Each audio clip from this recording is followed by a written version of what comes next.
everybody for coming back. We're glad that you didn't all take off for lunch, so that's great. Thank you. We're going to get started again, and we're going to switch gears a little bit, and we're going to talk about best practices in teaching online. But before we begin, I want to just kind of cover something that came up at lunch in conversation that I think would be helpful to kind of help us frame where we're going. So there's the technology side of teaching online, and that's kind of your LMS, your Blackboard, Canvas, Desire to Learn, A, B, C, D, E, F, G, whatever LMS you want to use. I know you all use Blackboard, and we do too, and it has limitations. And we are well aware of those limitations. But it is a tool, and it is one way for us to securely put material out there to share with students and to communicate. Often, it's not the best tool for communication, or it's not the best tool to use for particular disciplines.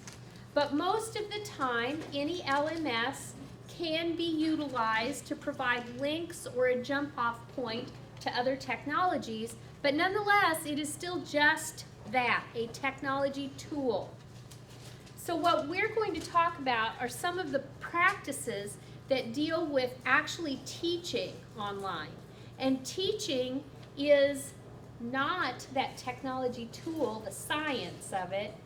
It's the art form of how do I help someone else engage in being excited about what I teach, being interested in learning more, in taking whatever it is that my particular discipline is and helping them see it with new eyes. And so that's really where we want to focus. We will use some tools and we'll share some tools with you, but what we really want to get to is we want you to understand that all these tools and things that we've shown you today won't work for every one of your classes. What will work is for you to thoughtfully think through what you might be able to use in your own discipline with your own students. And then finally, I'd like to challenge you with one thing. I'd like to challenge you to find one thing from today that you will take and put into practice in the next class you teach. Just one. If you tried to do all of this stuff, you would be overwhelmed, and so would your students. So find one thing that either helps you work smarter, helps you communicate better, or engages your students more for the next class that you're going to teach. All right, Emily, where are we beginning? We're going to do this part of the workshop more as a panel because we have a lot of different perceptions. So I'm going to ask Emily and Lane to kind of come up here and we'll just get started, and we're going to start with constructivism. So we talked a lot about pedagogies generically, about self-directed learning and about letting students explore and set their own agendas. But two pedagogies that work really well, or learning theories that work really well for online learning, and the one that most of our faculty, I would say, embrace at UIS is constructivism, which is it just means that people create their own knowledge based on their own experiences and where they are in the world. So it works really well for adult learners. It works really well for a diverse classroom. And so the important thing is to let your students experience and grapple with something and giving them room to reflect on that and tools to reflect on that knowledge and their growth and to think about it. So things that work really well are anything that's active. So problem-based learning, case-based learning, anything that lets them dig in and create something work really well. And if you're interested in that, we've got a link here to 13.org, which is a project from a PBS station. It's really a cool site that I like about that. If you want to dig in, they've got assignment ideas and a ton of other stuff there. Then the next thing, which is really the only learning theory I know of that's been developed in my lifetime, like big thing that's sort of like been like caught on, and that's connectivism. Has anybody heard of connectivism? I think it's really cool. So you hear all this stuff about people can't remember anything. Everybody's Googling everything. No one remembers anything anymore. This is like the thing my dad harps on. Like, you don't remember anything. I had to memorize this, and this in school, and you don't remember anything. And Dad, I can look it up, which you're talking about. And that's what George Siemens' connectivism theory really is, and it came about in about 2005 is when he wrote his first journal article about it. And what he says is that our networks, where the knowledge resides, and our networks of people is where our knowledge resides. So I might not know everything, but I know Vicky, and I know Vicky knows about this thing, or I can Google, or I can do something else. And so he outlined in this theory 7 tenets or principles, and that so it's learning and knowledge rests in diversity of opinions, that it's a process, that it can reside in non-human appliances or computers, and that its capacity is critical. Nurturing and maintaining connections is needed so that we can keep learning. So, for instance, one connection that I really value for my own personal learning is Twitter, and I follow lots of thought leaders, people I'm interested in their work on Twitter, and I learn things from them. I can ask questions, and they respond, and they're people that are way more interesting, more important, and more intelligent than I am, and they're right there, and I can talk to them, and I can ask them questions. They're also far away, so we're not place-bound, which is so cool. Currency is really important. So I was just going to add, I would agree with that with Twitter. I don't know if you've tried it or not, but my video vignettes, I have students who create videos. Simon Lancaster is at East Anglia University in the UK. I haven't met Simon yet, but he put up this idea on Twitter, and I was one of his followers, and because he's a chemistry education person in England. I'm like, what a cool idea. Now mine is completely different than his. He had a video camera, and they were up at a screen, and they were doing Camtasia Studio, and I do mine on an iPad. But the concept is the same. And so I've got other colleagues that I've still never met that I interact with from Twitter and get really good ideas all the time. Actually, one of my problems, my wife usually wants me to not go to conferences and not go on Twitter because I always come home with more ideas of things I should do, and she's like, are you going to get paid any extra for that? And if you all know, we all work in education, we never get paid any extra for anything. So I always make more work for myself, but it's usually finding really interesting and cool ideas. I think that's great and all, but how do we know for sure that it's those people that are really responding? I know that we Sure. like to think that it's those people, but I've got students saying, I'm following such and such, and she's giving us this information, and I'm like, well, a lot of these people I've met at conferences that I've gone to in my field, and I know their handles. Right. And then if people are also interacting with them, like if people who I know in the field are also interacting with these people, then it builds a network very much like what you would do at a conference. I don't know. Yeah, I would say, I mean, I don't follow, like Giada or anybody. I mean, Michael Siri. I mean, I don't know who's going to copy Michael Siri, who's a chemistry education specialist at Edinburgh. Who's going to like make up a fake Michael Siri to get some. Plus, I usually the same way I find them from their websites. Yeah. If I hear a good talk or I see a great paper by somebody, I'm like, wow, that's really interesting. Allison Flynn had a really cool thing. She's from Toronto on flip teaching. So I went on to Allison Flynn, Toronto, chemistry, and see does she have a Twitter, or something like that. yeah, So. and that's true, but And you're just reading and they go and pick things up, and it's like, how do you? Yeah, I'm talking for us. Yeah, I know. It's a great place for us to learn. so where that can come in is something that I'm really interested in, which is digital literacies and the critical role that we play in educating our students about using digital technologies critically and thoughtfully, because it is a huge problem that they take things at face value. So our library has, at UIS, has a really strong digital literacy foundation, and they do a great job reaching out to faculty and through faculty to students to help them learn digital literacy. And one of those things is just how to evaluate websites and thus information from those websites that lead them to people. Doing a search on Twitter has very limited value, but if they can actually find a website of those people and determine that that handle on Twitter is the right handle for that person, it has a lot more value.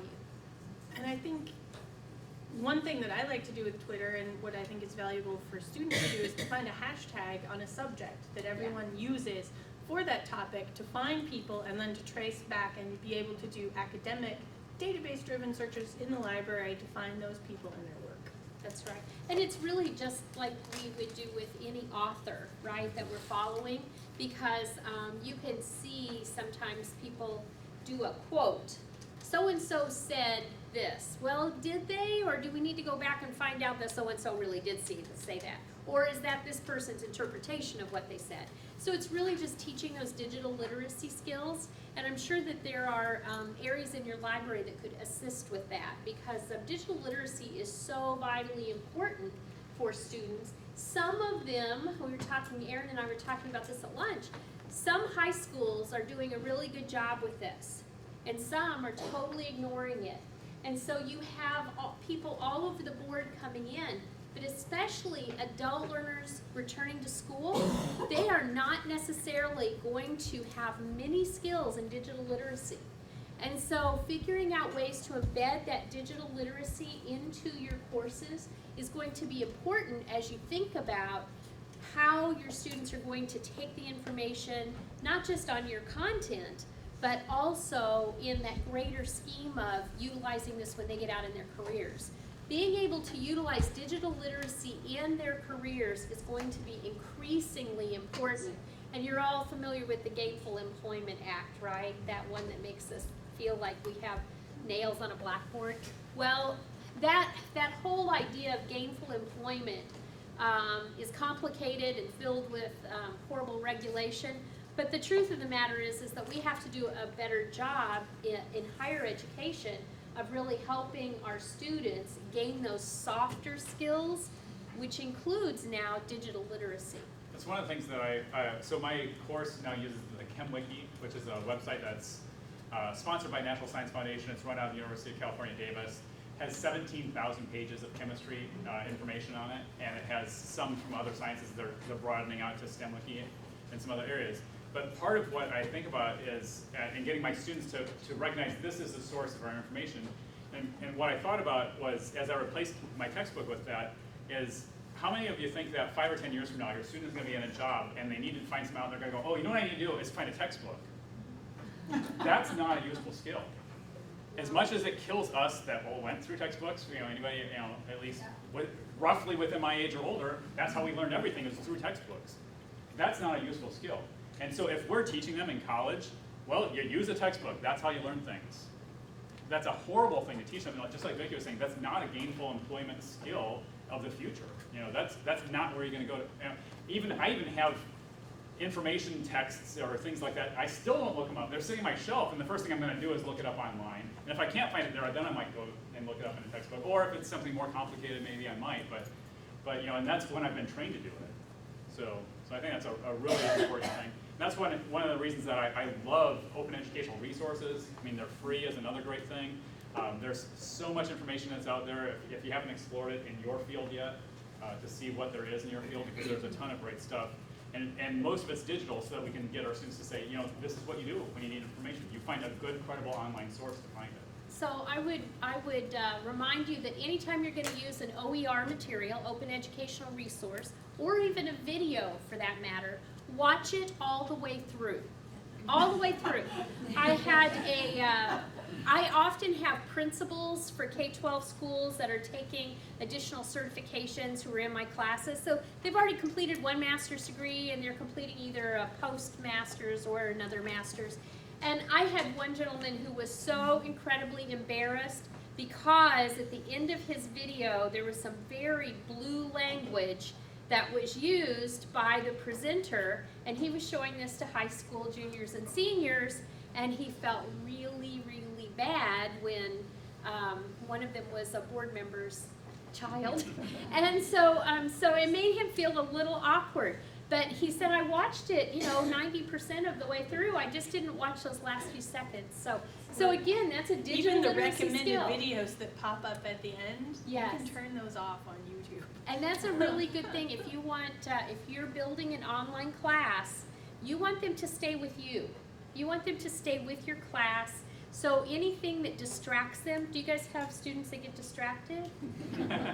Who doesn't, right? Do you get distracted? No. Yeah, so anything that will distract us, turn it off.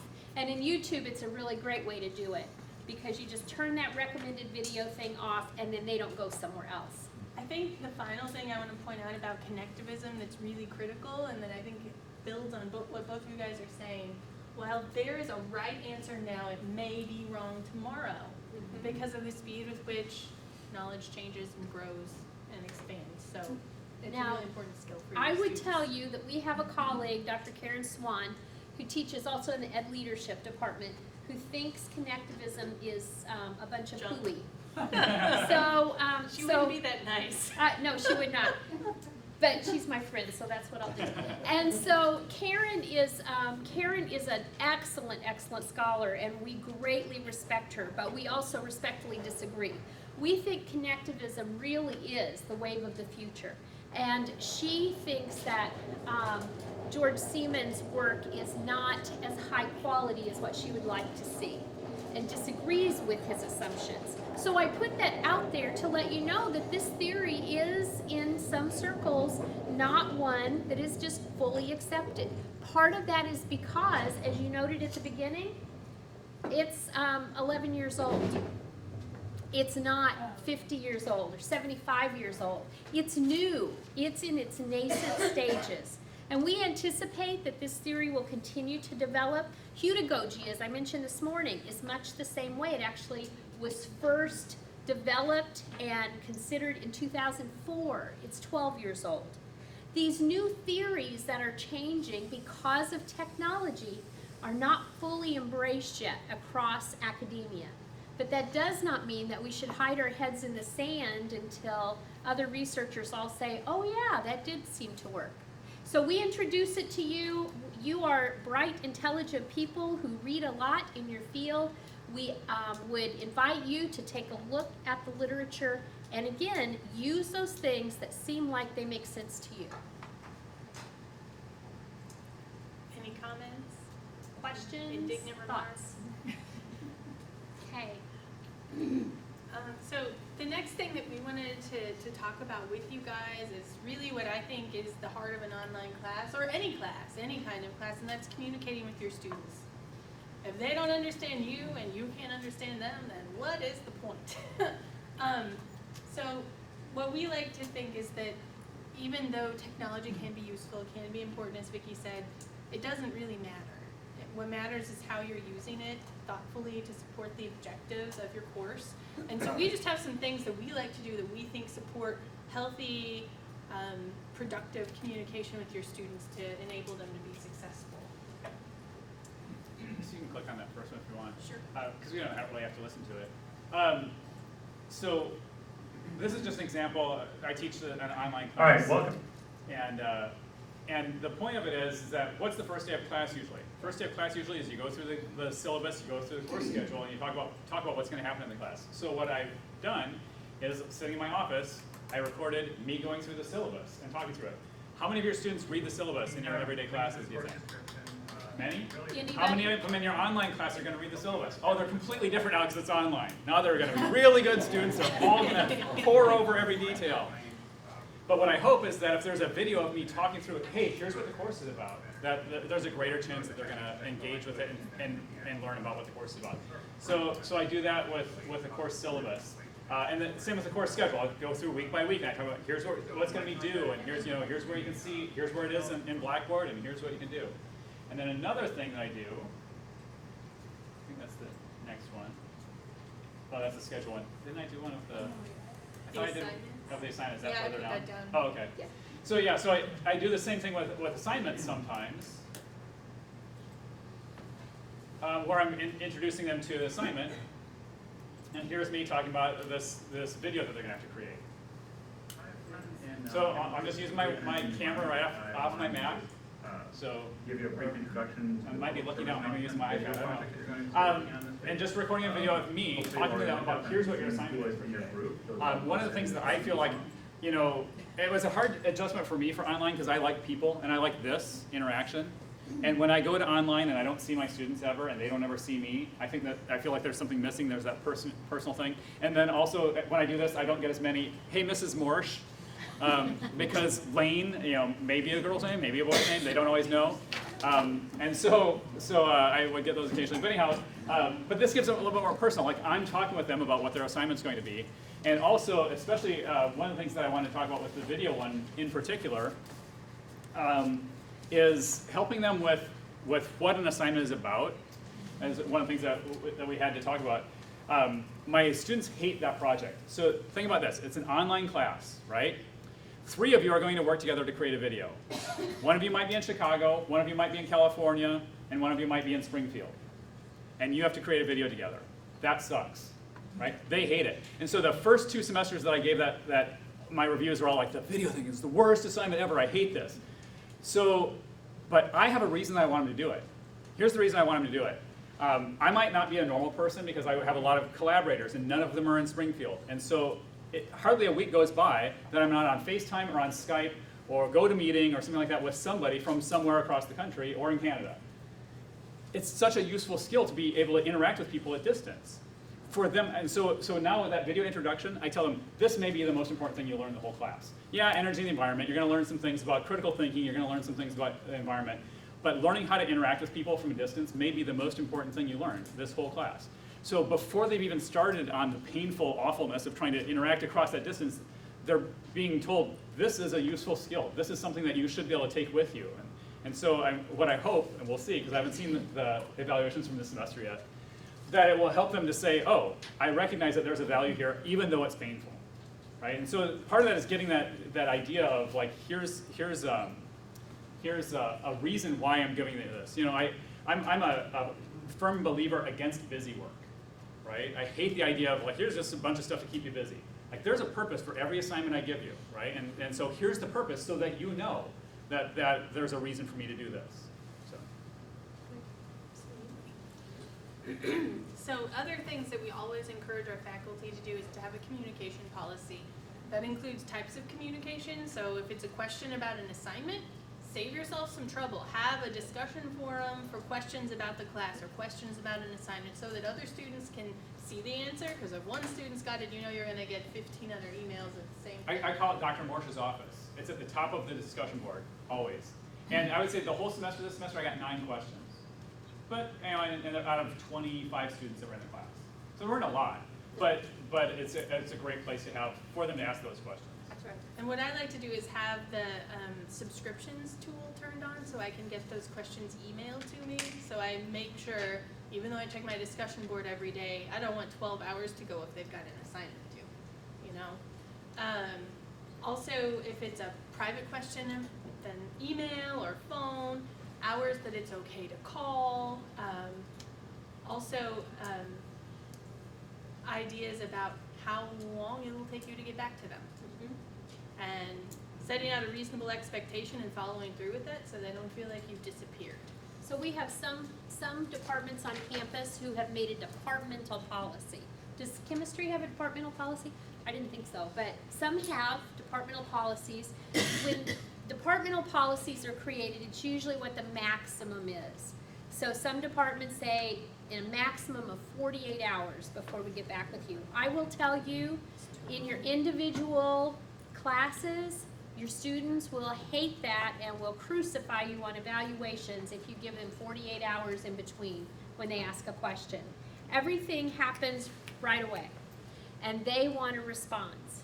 And so if you don't want to put an hour time, I would recommend putting something like, I check my email several times a day. If I'm not sleeping, I'll get back with you soon.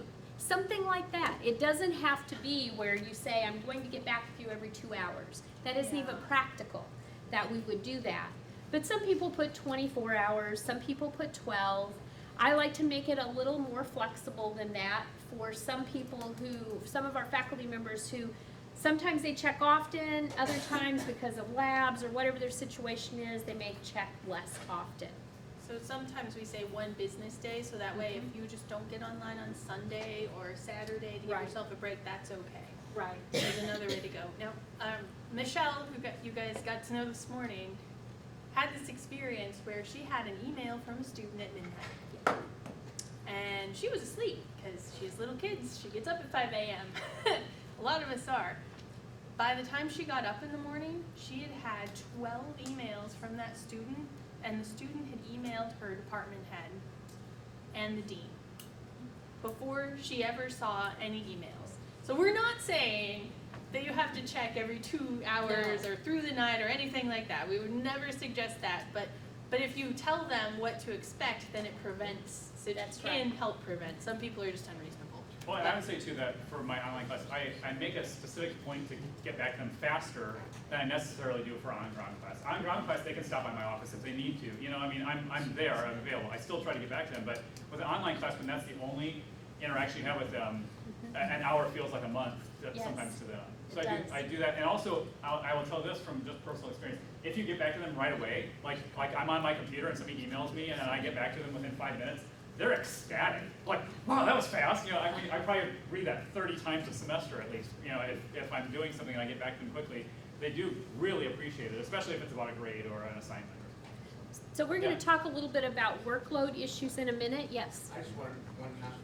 If you are gonna put it on there as far as the time frame that you're gonna, better stick to that. I mean, because Yes. that's the thing I've seen That's right. is, okay, here's the syllabus that from my instructor says they will respond to you within 24 hours. It's now been 56 hours and I still haven't heard, and that's from an administrator standpoint, that's That's a problem. indefensible unless there's, you have some type of family emergency or something. And that's what I would say. If something happens, post an announcement in your class and say, hey, Yes. something came up, I'm indisposed, I'm at a conference presenting a paper for this day, I'll get back to you tonight, or That's whatever else. You know, I mean, I think our students are mostly reasonable people. Yeah, so every summer I do work in Mexico City, and I'm gone for about 10 days where I'm really focused on the school in Mexico City. And so I always post that in my course room.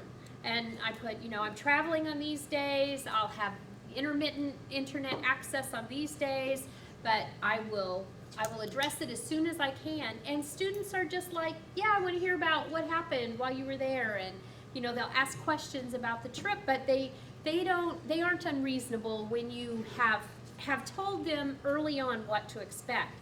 And then that's the other thing I'd like to mention is in every one of my classes, and I encourage others to use this, I have a discussion forum that is what to expect. And they have to read it and respond to me that they understand it and either have questions or don't have questions about it. And having that list of what I expect from them and what they can expect from me takes care of 90% of the problems on the front end. And so it would be just like you would talk to your class, your first day of class. And you might say, I'm in my office from such and such a time on Tuesday and Thursday, or I expect to communicate with you via email, not phone call, or vice versa. Those are the kinds of things that you would put in there, but you might also put in there that your discussion boards are similar to attendance in your face-to-face classes. So they would have to respond to both the original question and to each other within a certain amount of time so that you actually have discussion, which facilitates the learning process. You have some students who want to do all the discussion boards at the end. Well, if you haven't told them why that's not okay or that it isn't okay, they don't really understand. Well, why can't I have those points if I do them all the last week of class? Well, the whole point of a discussion board is to get that engagement going between students, get the learning happening, and it's not just about writing an answer. And they don't understand that unless you help them understand that. And I would say, to tag on with that, one of the things I've been experimenting with trying to do more is to put the entire course up all at once. Because it's an online course, people do want to work at their own pace. And so I had people say, hey, you know, is it okay if I do, you know, these 3 weeks of stuff all in advance? And what I've told them is, with the discussion boards especially, what I've told them is, that's fine, you can post everything, but one of my rules is that everyone, you have a week to post to the discussion board, and then you have a week to respond to at least one other person. And I said, you must still, if you want full points, respond to somebody during that week, because that's that interactive part and that piece of growing. And you know, when I'm reading their papers at the end of the semester, a lot of them are saying how much they learned from, and I can see it as they're going through discussion boards, like, oh wow, I never thought of that one, as they're responding to somebody like, you know, I agree that, or argue that we should have nuclear power, and here's a reason. I get what you're saying about why maybe it's not such a good idea, or whatever the concept might be. And so I require them to do that. But I think that, I mean, sometimes people will release them in chunks as well, but somehow, you know, trying to avoid the forcing of, okay, on Monday, here's what you're doing in class. on Wednesday, here's what you're doing in class. That, people don't want that in an online class, right? No. That, if they wanted that, they would come take your on-ground class, so. And, you know, most of an awful lot of our learners in online classes are adults. And they have jobs, and they have families, and they have everything else that they're trying to manage, as well as going to school and getting a degree. And so having the course laid out, and we'll get to a course schedule piece here in just a minute, with a very distinct course schedule, they'll be able to understand. Now, there may be certain things that you don't want released, so you may have things that you put a placeholder and say, once you've completed this, this, and this assignment will open. And that's certainly fine. The other thing that this does, letting you release all of your information at the beginning, it helps you planning your course. One of the worst practices you can have as an online instructor is not to have the entire course completed before the first day of class. I've seen faculty who have tried to build the class as they go, because that's kind of how we teach online. And we adjust things as people are learning and as things happen in our course room. When we do that online, what you end up doing is not teaching what you thought you were teaching. So your objectives never get met. You probably taught something, but you didn't teach what you thought you were going to teach. Often what happens is the faculty gets so stressed out and the workload gets so heavy that the course does not get taught well at all. And you have a little bit of this and a little bit of that, and no assessment of what's actually being taught. So one example of this, just this semester, we had a new faculty come online. They get hired, they come to campus August 16th and they find out that they're teaching an online class. Sometimes they're developing a new class, or they don't like what the other person did and they end up redeveloping the class as they go. And this instructor, and I told her, I was like, you should just spend this week that you have and try to get as much done as you can. Get this all outlined, figure out what you're gonna do, and get it together. And she got about 10 weeks in, and the last 6 weeks, she said, Emily, you were entirely right. She said, the last 6 weeks, my lectures were not as good, they were not thorough, they were not as fleshed out, and I don't think they learned as much. And Yeah. it's just, it is what happens. I mean, and it was okay, but it wasn't the quality that she wanted. So one thing to keep in mind is if you have faculty, especially adjunct faculty, that you're bringing on to teach, and if they have not taught an online course before and you're copying it over for them to teach, first of all, every course takes on the personality of its developer. It would just be like Lane and I exchanging shoes up here and trying to feel comfortable in those shoes as taking two different classes and switching them. Lane doesn't teach like I do, I don't teach like Lane does, face-to-face or online. But our personalities have to be a part of that, and your adjuncts have to be a part of that. There are a lot of institutions that do course in a box, and you could all probably name 2 or 3 of them. Course in a box will let students learn a knowledge set, but they don't allow for engagement, interaction, or constructivist learning. Constructivist learning and connectivist learning is where your personality is important in that online class, your students' personalities and thoughtfulness that they bring to the class are important, and you're all learning together as a learning community. And we believe at UIS that that is what makes a high-quality online program. It isn't course in a box. We could, you know, take every MOOC that everybody does and we'd be done. There's nothing out there. But in order to really, really retain the information and to be a good, solid learning community and have a high-quality program that you could be proud of, each one of you should shine as an online instructor. So if you're bringing in adjuncts at the last minute, because that's what happens, right? Especially new adjuncts or brand new faculty members that you hire. It's important to have support for those people and to allow them to have someone, an office, whether that's Steve and Joyce or someone who can get up behind that person and really help them to develop that class. I'd also say if you were teaching a class that was copied from someone else's, teach it one time the way it's written.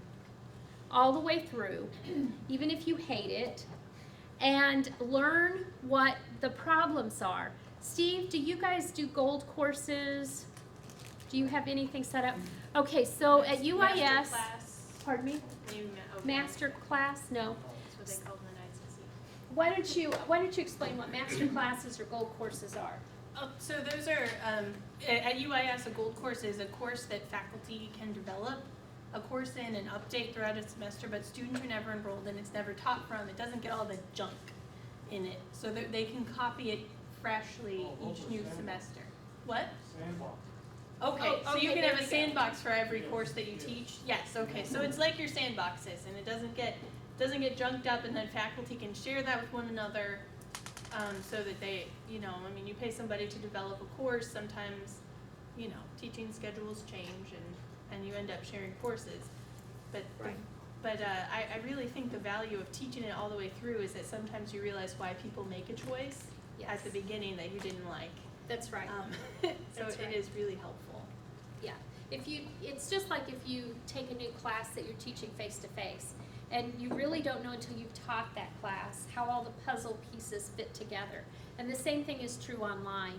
And especially, I've seen faculty who try to change assessments midstream, and then they find out, oh, there was a reason why that was developed the way it was. It's really hard because, again, using the shoe analogy, it's really hard for me to put Lane's shoes on, since they're much larger than mine are, and walk from here to the back of the room and not trip over my feet. And so it's the same thing in an online course. You need to go through that course and find out what the points were. But having a sandbox is a great way then to make all those notes and changes as you're teaching the course, so that next time you teach it, you've got those wrinkles worked out of it. Not to mention, I think another thing with that is you know, what you're promising to students and like what you've told them. I mean, unless you see something that's so detrimental to them that you're like, this is going to kill them if I don't change it. I almost never change anything in the middle of the course. That semester when I made them do the 900 videos, about 10 videos in out of 13, I was like, this was a really bad idea. And when it came to sign up for the next semester for Organic 2, I told them, so I'm just letting you guys know, there's a brilliant principle behind this. The idea was if you could learn one thing from each chapter and take that one thing with you, that's better than the 50 topics that are in each chapter, and that you're never going to learn all of it, right? There was a great reason. It didn't work. Next semester I'm not doing this, so don't worry about it when you're signing up for next semester. But I didn't want to change it in the middle because I'd already made them that, here's the contract, here's what this semester is going to be.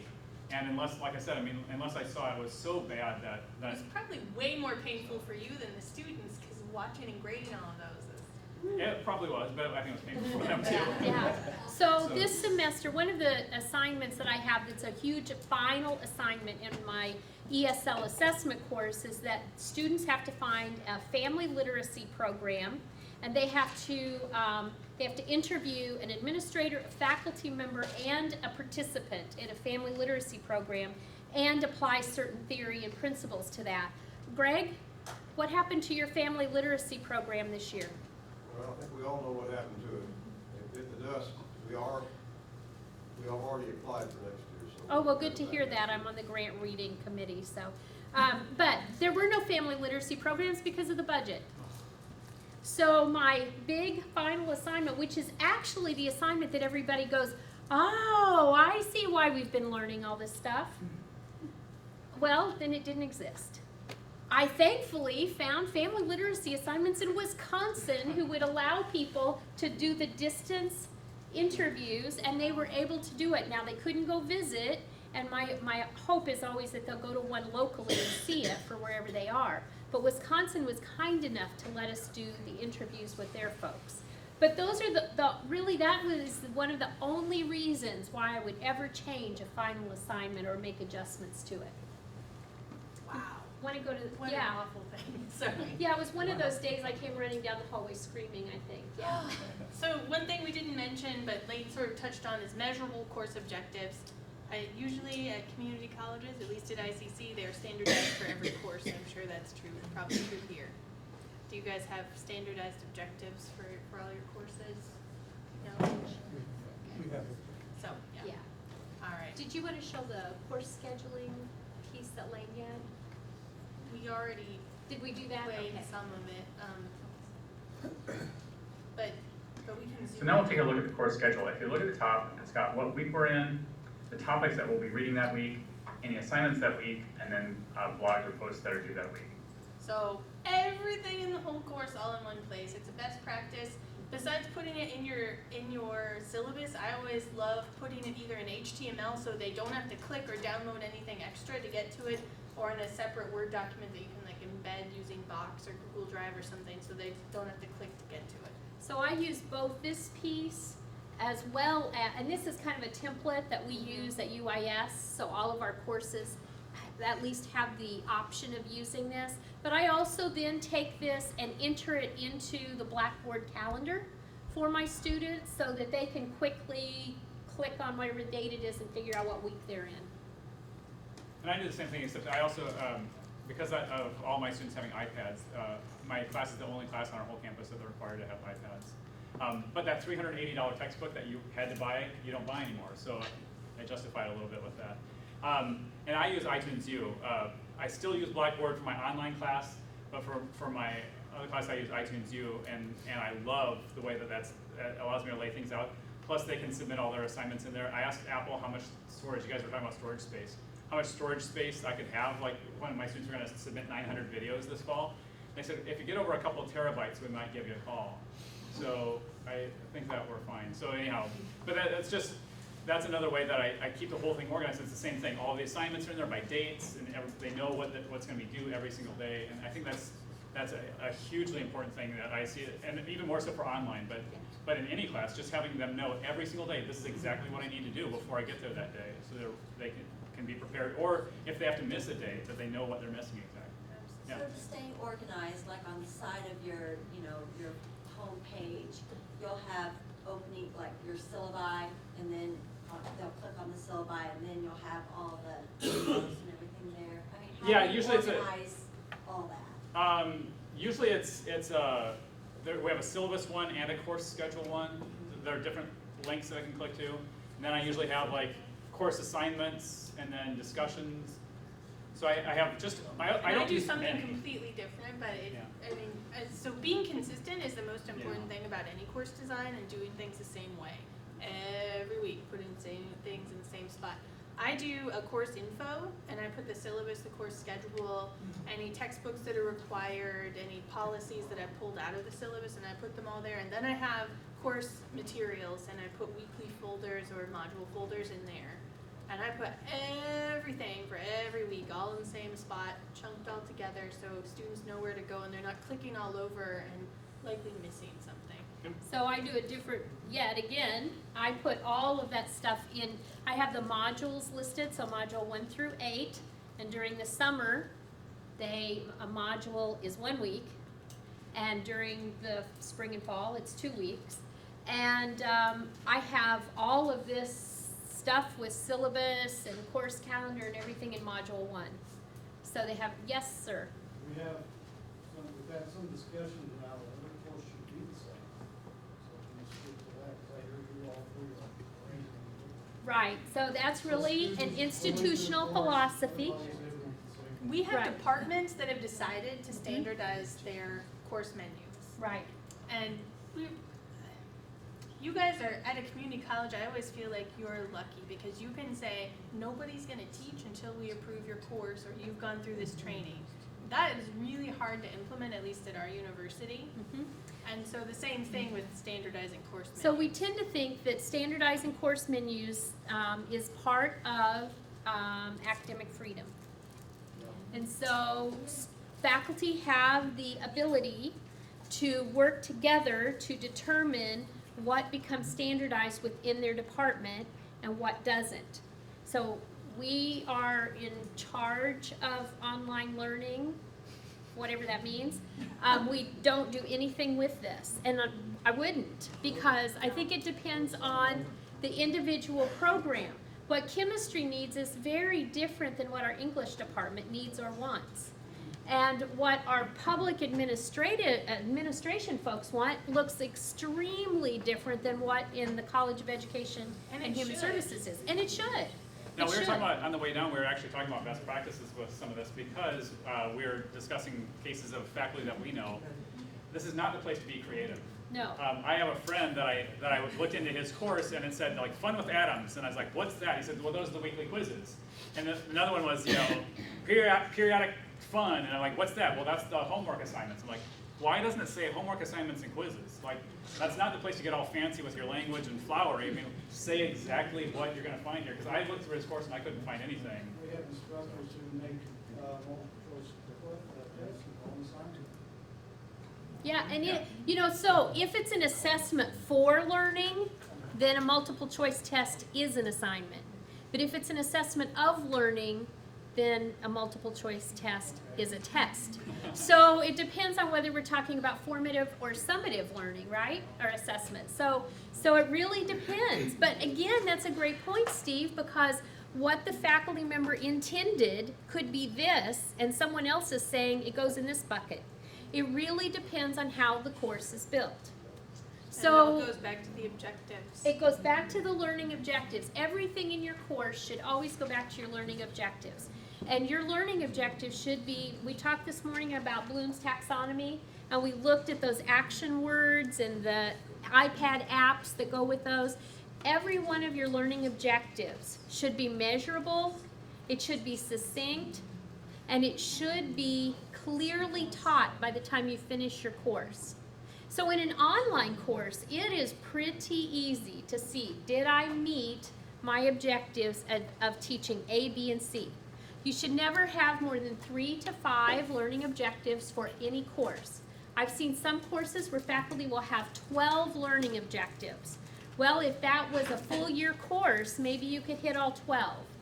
But it's really hard to teach more than 3 to 5 specific learning objectives and measure them in 16 weeks. Unless they've gone too granular and too specific, in which case those should be kicked out to like a module or assignment objective. That's and that's right. usually what it is. And when that's they have that usually many. what it is. Yeah, because your course objectives are one thing, and assignment objectives are separate.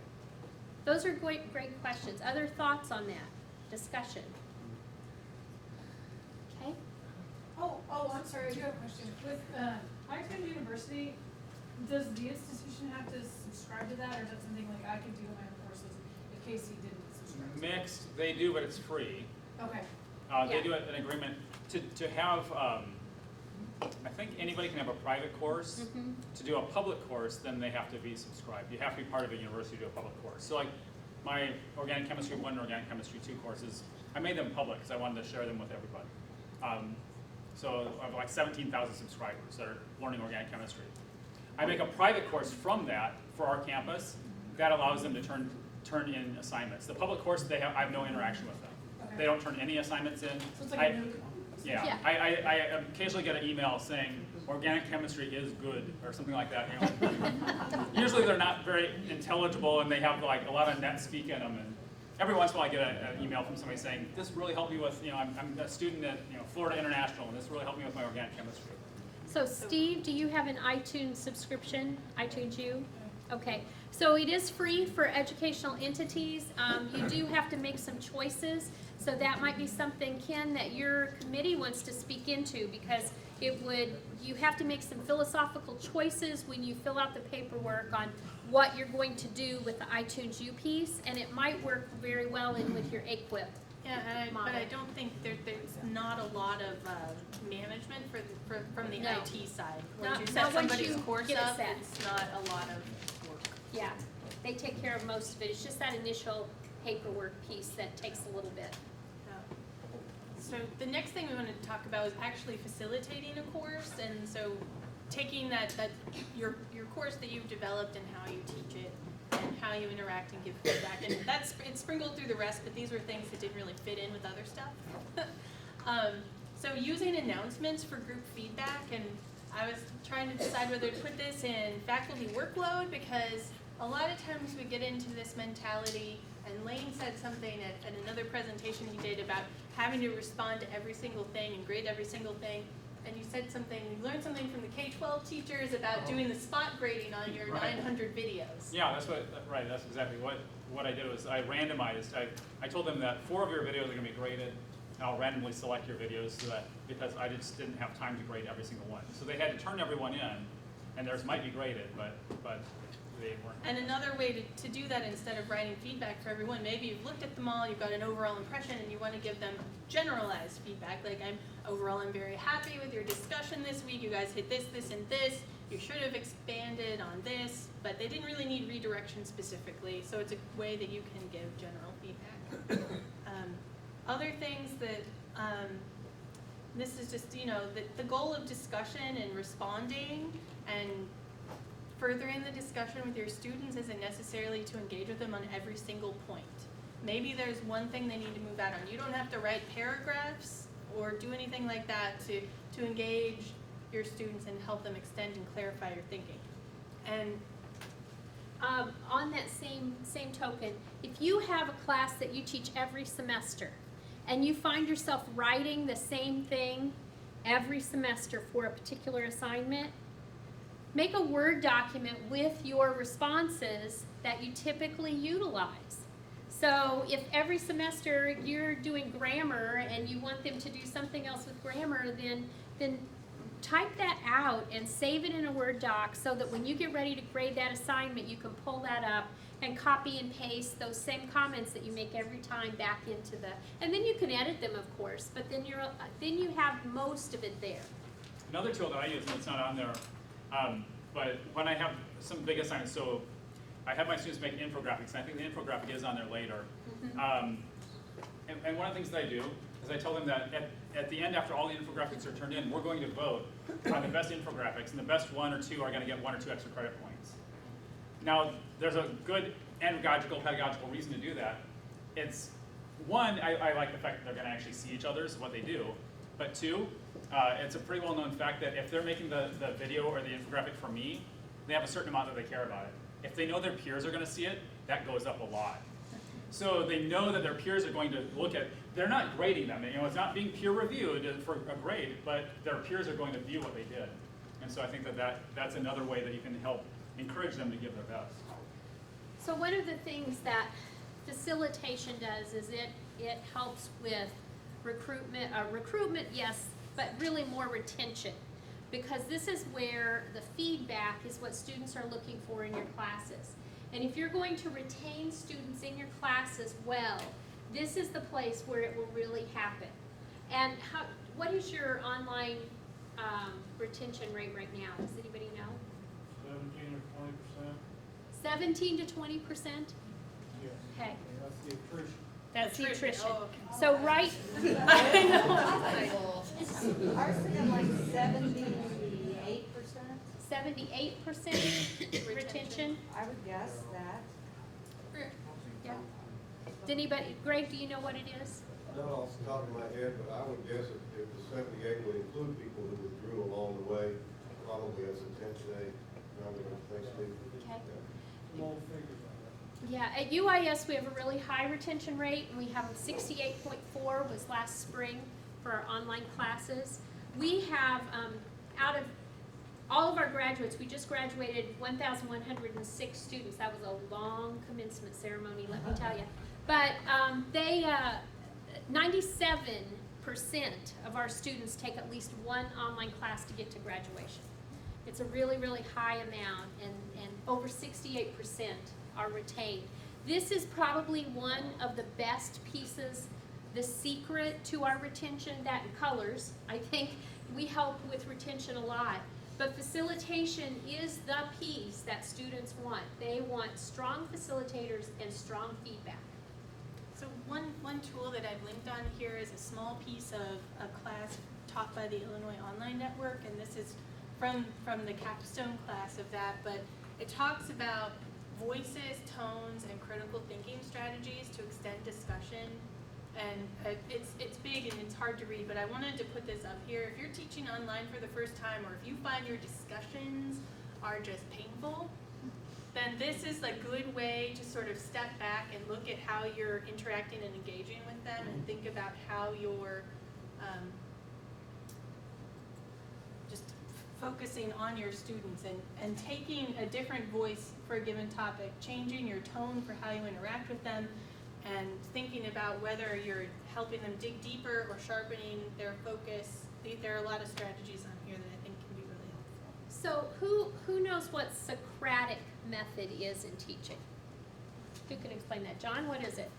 You pull information from the student by asking them questions.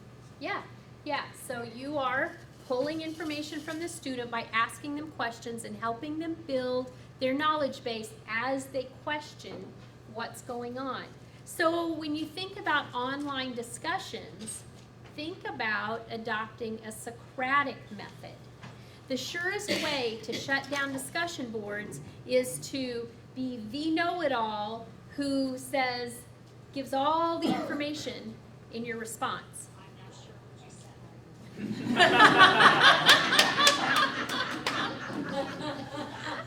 didn't mean that. So when we have students who are asking questions or sending responses in, the best way that we can help them learn is to ask them additional questions to pull out what is going on with them.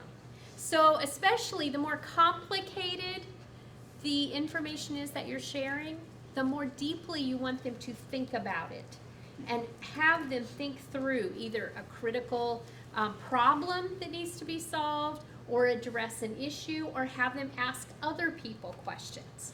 When you think about using a Socratic method for teaching online, it really will help you as you build your own discussion forums.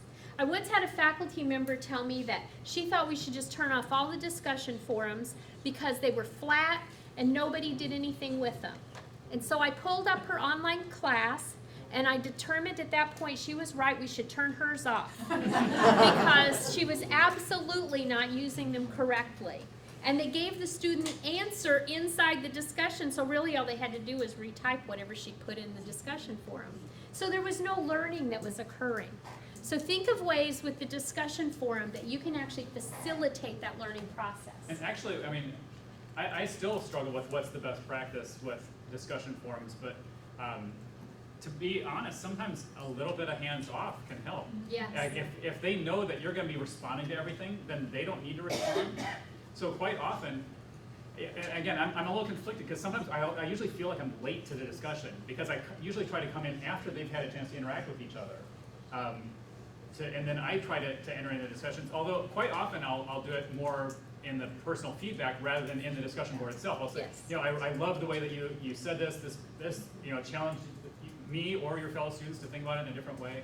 I quite often don't even enter into the discussion board thing because to me that's where the students are supposed to interact with each other. Again, it's sort of like what you communicate to them. I mean, we were talking about it with something about flipped teaching, and that if the first thing you do when you come into class is you summarize what they're supposed to get from the videos, what you're actually communicating to them is you don't have to do anything. I'm going to tell you the summary. Right. So if you're going to respond to everybody, then you're kind of telling them you don't have to do anything. I'm going to respond to everybody. That's right. So I mean, but I think that there's probably sometimes I wonder if that's too little and if I should interact with them a little bit more publicly. But. So again, that's going to depend on your teaching style and what you're teaching. But the one thing that you should all do is the first week of class, have an introductory discussion board where they tell you a little bit about something about them. And if it's the same people every semester in a course, then mix it up and say, if you were a Disney character, what Disney character would you be? If you could travel anywhere in the world, where would that be? And have them start some discussion. And you, as the faculty member, should then respond to everyone publicly week 1. Make a connection with every student. Whether you have 10 students in your class or 80 students in your class, every student deserves and needs a response to connect with you as the faculty member. Just like you might stand at the back of the room as people come in and welcome them to class, or as you come to the front, talk to different students in your class. That's what you're doing that week 1. And it's a challenge. I do that every semester too. Mm-hmm. And sometimes it's like, oh yeah, right, my mom watches Dancing with the Stars too. That's wonderful, because I read through the whole thing, like I can't think of anything that I can relate to you on. Or and sometimes it's hard. Or it might be like, oh wow, I've never seen that movie, read that book, or whatever it is. I'm glad that you enjoyed that. Or I mean, something, Yeah, I think that is really powerful. It's that, again, I was talking about, like, it's that connection that you're missing, right? When you're online and you don't see each other and you're not getting any of that stuff that you might easily get sometimes in a face-to-face class. So I was going downstairs, we're on the 4th floor of the Brookins Library building, and our elevator is frequently out of order. There's just that piece. And so I'm walking down 4 flights of stairs, and I run into a faculty member who doesn't teach, hasn't taught online for about 3 semesters. And she said to me, I'm so excited, I get to teach online next semester. I'll actually get to learn my students. Because when you're teaching online, you develop new relationships with students that you just can't in your face-to-face class when you have 50 or 60 students in a classroom. So you develop a relationship with a small group of them, and you get pretty connected with them. But online, you can connect with more students in different ways. And students are pretty good at this because they use a lot of things with Facebook and Snapchat and other things that they know how to usually communicate online. But occasionally you'll get one that doesn't, and then they'll need a little extra help. You want to talk about a little extra help for students who don't know how to learn online? Yeah, so what we do for students who are new to online learning, we have a website. It's different from your Guide 103. It's not in a course. There is no credit. I wish that we could figure out a way for our ITS to let us have everybody in a Blackboard course, but that's not going to happen. So we've worked around it, and we have developed tutorials that walk them through it. So even though they can't actually submit an assignment, you know, it's just a good tech tutorial. It's got screenshots. It's very specific language. What they see on the screen is in bold, and they walk through it. And it also lays out expectations as to the language that they use, that it is academic. They need to use standard grammar, standard punctuation, all of the things that might make us crazy. Our colleague Carrie hates it when people don't capitalize I in sentences. Like, you can hear her scream almost every time she reads that. That they shouldn't use their mobile devices, their cell phones, to type in the discussion board, because it's just not going to let them have enough space to write enough to be thoughtful, and explaining why. And so we have all of those things. We have a Blackboard workshop for students every semester that our ITS folks support. So we only do faculty support. If students come to us, we will help them, but because we are more familiar with the tools, we write all the tutorials for the students. It just has worked out that way, and it works well, so we're not going to change something that's working. And so that's how we go about that, but they contact the help desk support staff if they have a specific problem. We also encourage our faculty, especially like in our master's degree programs, or our online degrees are just the last 2 years or so of a bachelor's degree program. So in the intro course that students take in each of the degree programs, we encourage, and not all of them do, but a lot of them do, have a little overview module where it familiarizes them with things that their program typically uses and what to expect specifically in their departments, which really solves a lot of problems when folks do that. So I'd encourage that practice. Don't we still have a rule that we don't let freshmen take an online class? Oh, Is that right? Right. That's So I mean, correct. you're That's discussing research. about when you let students take online classes and stuff like that. And that's been a UIS policy to not let freshmen take online classes, just because it takes a bit of getting used to college and the. They can petition to take an online class, but they can't just go in and register for one. So they have to actually get an advisor to sign off if they're going to be allowed to do that. So other things that to help with facilitating is to set up a schedule for yourself. At least that helps me. Every day on my calendar, I have time blocked off when I'm teaching to get into my course and look at it, because even though you don't have to respond, and probably shouldn't respond to every discussion board, you better read it, because holy moly, you can get a wildfire Very quickly. Very quickly. And if you don't have an idea of how often you want to tell people you're going to respond, I always say 1 business day for emails. And I think, this is my personal opinion, I always try to get assignments back in at the very latest a week after they've submitted them. And I try to do it faster because you want them to be able to know how they did and to improve for their next assignment. So I mentioned my expectations. One of my expectations is that the discussion boards will be handled in a respectful way. They don't have to agree with everyone, and in fact, if my students at the graduate level say, I agree, they lose points. They have to say, what do they agree with, and why do they agree with it, and what research supports that. But I want them to be respectful when they disagree. And so that's part of my expectation. So I one time had a woman who, she posted how horrible the other group in the class was. Well, it was one of those days that I was in meetings, and I didn't see it for 3 hours. Well, guess what? Everybody else in class had read it. And so I just went back to my expectations and said, you know, this was not appropriate, you were disrespectful, and you will post an apology to the class. And she did. And most of them were gracious and accepted it, not all. It changed the flavor of the class a little bit, but because she did post the apology, that also changed the flavor of what could have happened with someone being very disrespectful. The timeliness actually made me think of another thing. So I tried this in the fall. Again, you know, brilliant ideas that sometimes don't work. So we have Microsoft Link, or now Skype for Business. So it's, you know, this online chat, right? So I was going to have 2 hours a week online.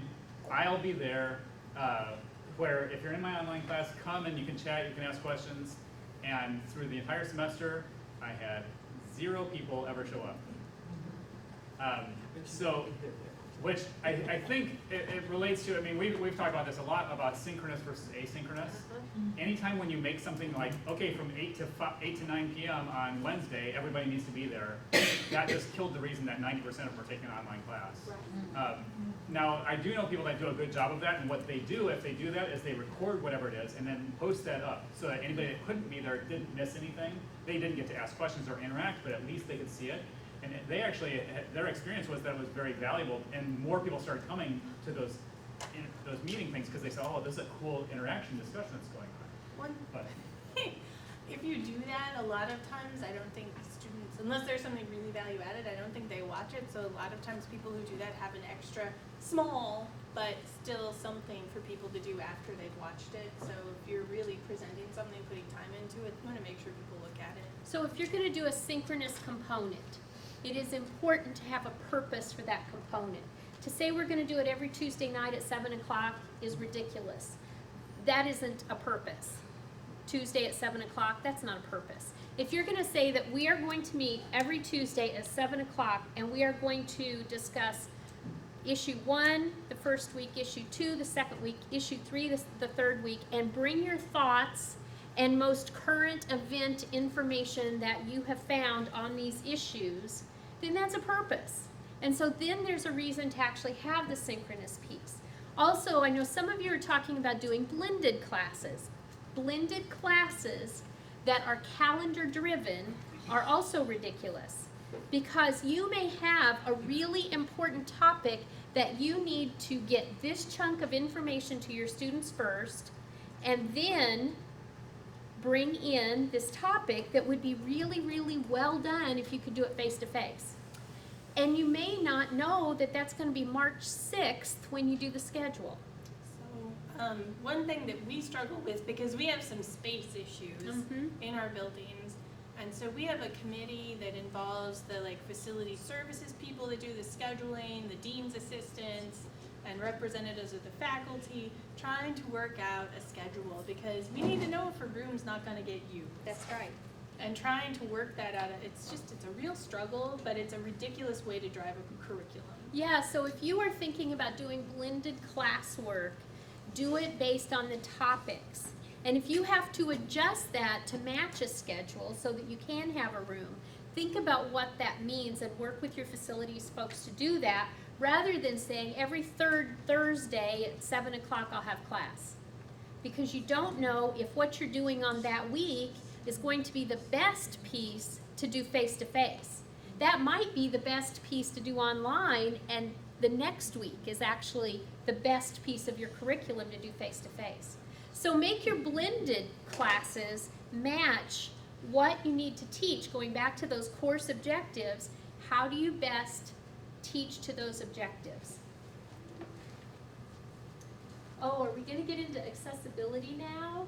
Oh, we got course content. A little bit first. Okay. Do you guys have any other comments or problems or things that you guys encounter? They're We learned so exhausted. much from you, I know. They're tired. It's been a long day, you guys are hanging in, yeah. How do you end the Some call it discussion when hybrid, things some are call just it great? blended, yes.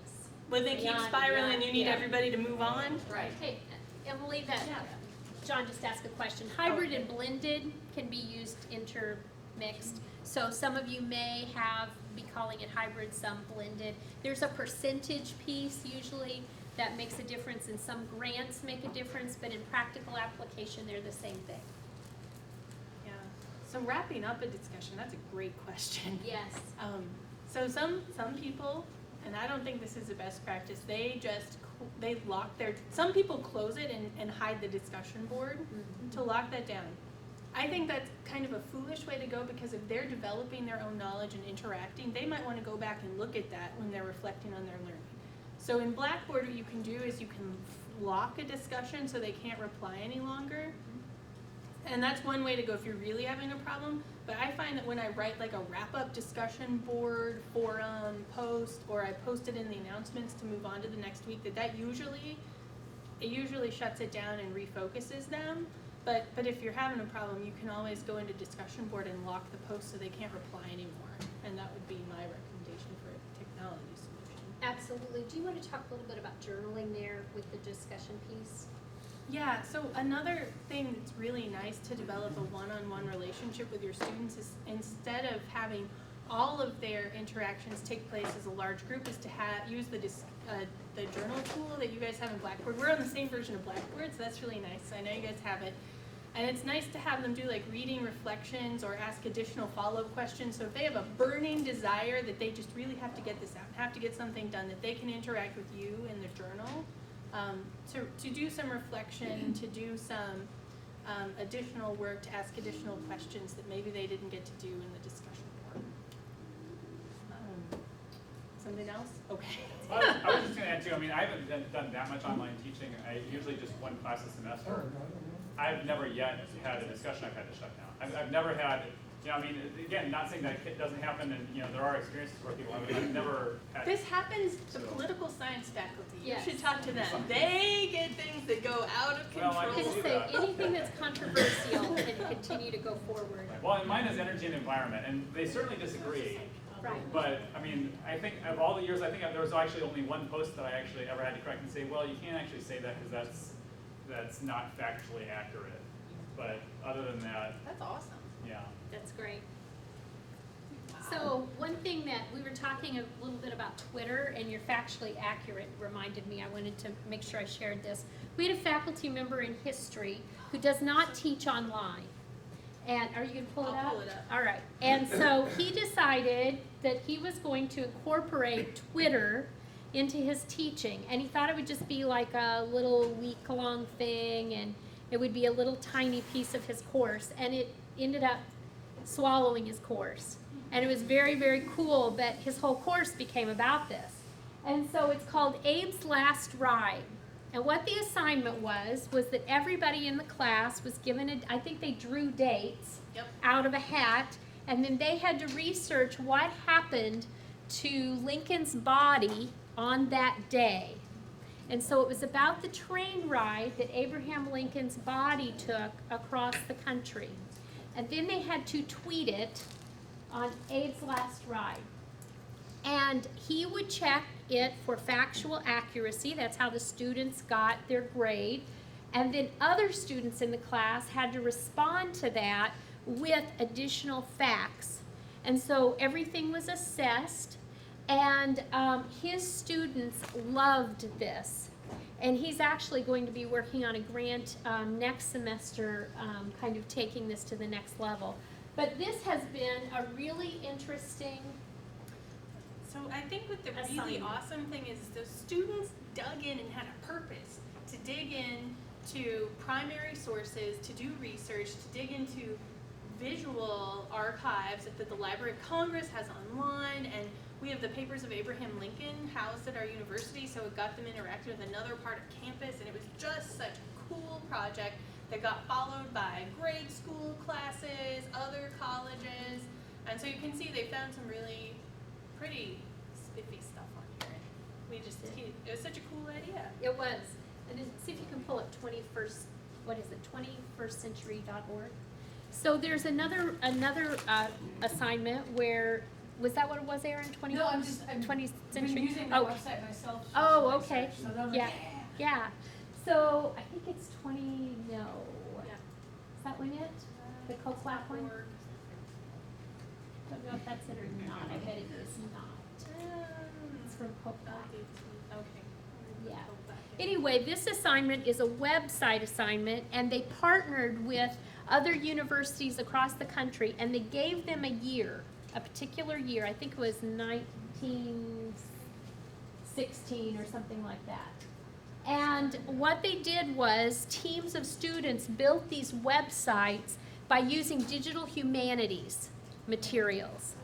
And the students came up with this wonderful interactive text of what was going on in the country at that time. And it was during one of the world wars, and keep going.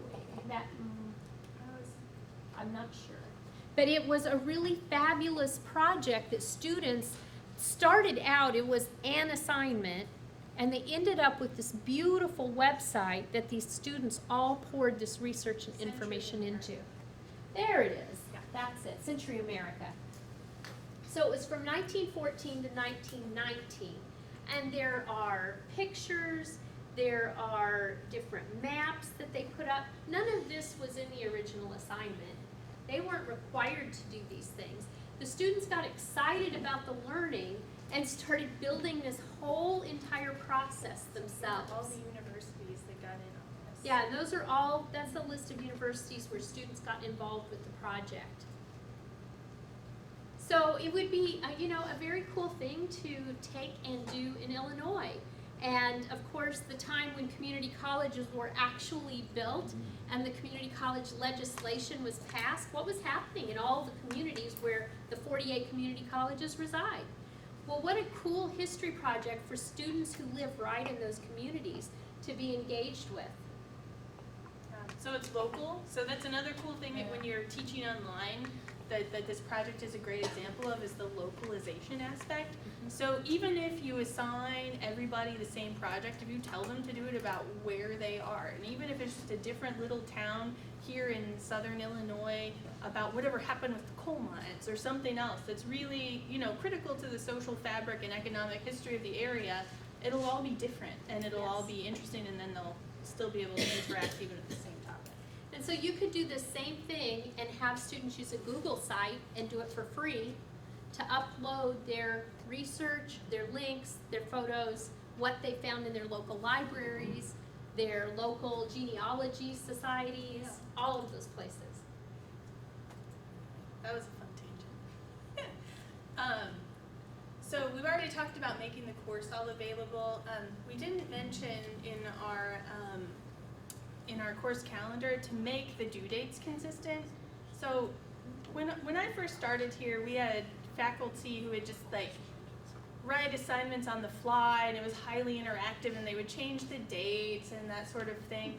It works out much better for your students. They're adults, they need to plan.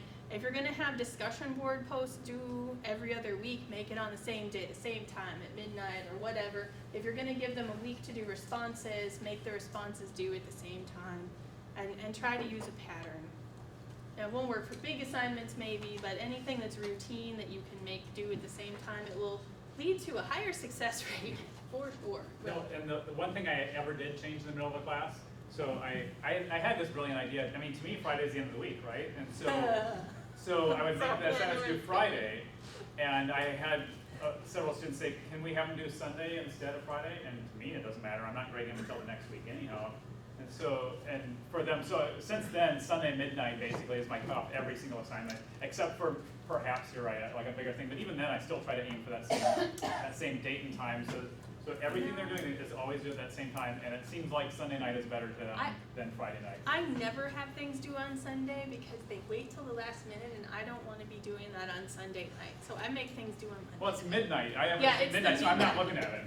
No, but I make it, but they seem to have questions, like whatever day the last date's due, they're not, unless you really, really had a well scaffolded big project, you're gonna get a bunch of questions. questions the last day, in my experience. That's actually a whole nother, do you have stuff about that in there? No. So, and mine are Scaffolding always, projects is- yeah, Yeah. mine are always due But on it's good. Saturday. And so I try to avoid the Sunday night as well, but they're always due at midnight. And so if there are any Sunday questions, I can answer those. But typically, I have different students because mine are graduate level students. And Lane and Emily both teach undergraduate students. That makes a difference. All my students are working professionals who are teachers. Well, Friday night's not the best time for teachers to be answering things, right? So Wednesday, their discussion responses are due. Their responses to each other are due on Saturday. And then Saturday night at midnight, any big projects are due. But I do a lot of iterative projects, or scaffolding, whichever way you want to call it, where every assignment builds until they get to a large piece that they put together. So we do a course mapping piece that they do over a series of 6 weeks. And they map their course to specific standards and assessment and Common Core standards so that they are able to, when they get done, they have a map of their curriculum that tells them exactly what they're teaching and how they're measuring it, what activities are going to go into students learning that. So whenever you do an iterative project, it's important to get that feedback back pretty quickly so that they can move on to the next page. How do you do your I was going to give an example. scaffolding? So my video, the first time I did my video, I thought, well, you know, it's hard to work together online, and so I'll give you like 6 weeks to do this video. So what happened? For 5.5 weeks, none of them did anything. And then in 3 days, they're like, this is the worst, I can't. So what I started doing and talking with people in colors actually to plan it out. Okay, so week 1, you need to submit, here's what your topic is. Week 2, here's what your outline is. And actually, one of the pieces I love about it is I'm not forcing them, although they get more points, is to have them do a storyboard. Because they're going to make a video, so if they write a storyboard with pictures in it, they get full credit. If it's just an outline, you know, you don't get full credit, because I want you to think about what are the images you're trying to show as you're talking about this thing. And so I've got some links for them for storyboarding. And then, so then the storyboard is due this week, and then, I don't remember the next part, but there's several things that are due week after week after week that force them to interact. And that's also how I find out, usually, so-and-so is not responding to anything that we do.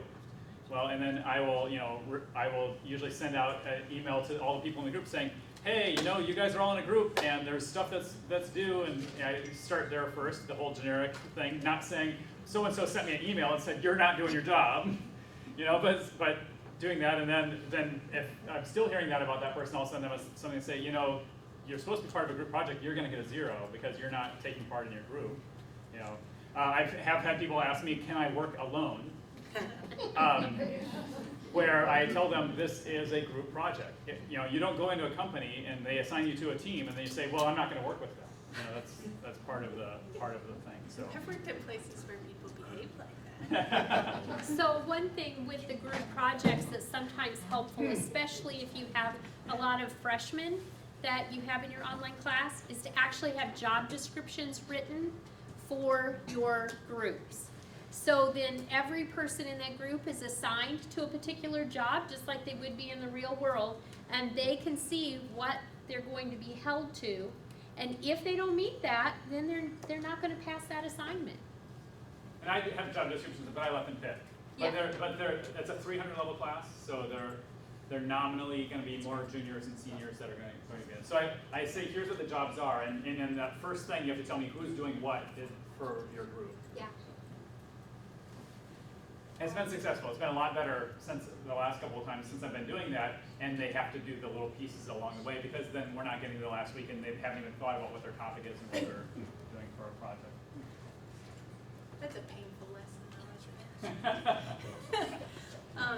So accessibility is our next topic. I don't know how big of a focus you guys have on that. We're really trying to focus on that at UIS. It's a big deal legally. The federal government requires it, state law requires it, and it's the right thing to do because you're letting everybody have access.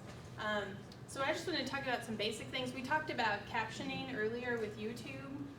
But some other stuff I wanted to talk about, something really easy that you can all do. How many of you have Word documents or PDFs in your class that you made? Yeah. How many of you use heading styles to make a semantic structure so when someone uses a screen reader that they can navigate your document? All right, something fun and new. Well, easy and new, super simple. So basically, what you need to think about in this, when you're looking at a semantic structure of a document, think about it like a web page. So when you go to a web page, the page usually has a title.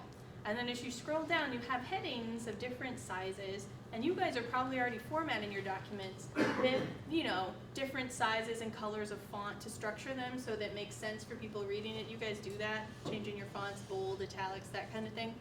So what this does, instead of just formatting it and highlighting it and say, okay, so I know this is the title of the document and I want it to be 22 points and I want it to be bold and I want it to be centered.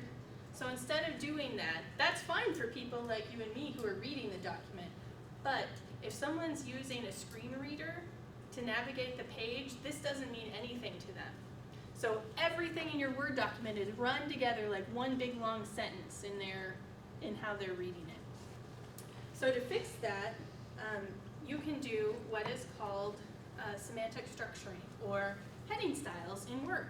So if you're here on your home screen, you can click on that and you can see what you've got. So normal is just for paragraphs, just regular text that you're doing. And then you've got heading 1, and a heading 1 you only have one in every document because that's the name of the document and that's how the screen reader parses it. And below that, then you have heading 2 and on down to heading 6.